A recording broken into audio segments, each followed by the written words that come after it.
Hi, and welcome to the Indian Palm Leaf Reading Institute's official YouTube channel. My name is Dr. Q, and alongside Emma Shaboda, we are the founders of this institute. By the way, the very first and only Western-based international institute of its kind. Our institute focuses on bringing the ancient wisdom of palm leaf readings from India to the West and help uncover their powerful messages that were written for you. In short, some 3,000 years ago, Indian sages, also known as Maharishis, wrote down on dried palm leaves helpful messages and karma cleansing rituals specifically for you, helping you get through dire, challenging, and confusing times.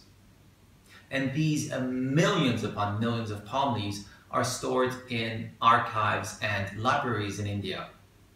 Now, if you are currently being faced with challenging times or are not sure which direction to take in your life, or if this video has simply piqued your interest, then I would like to invite you to check out our channel and of course also visit our website at www.indianpalmleafreading.com.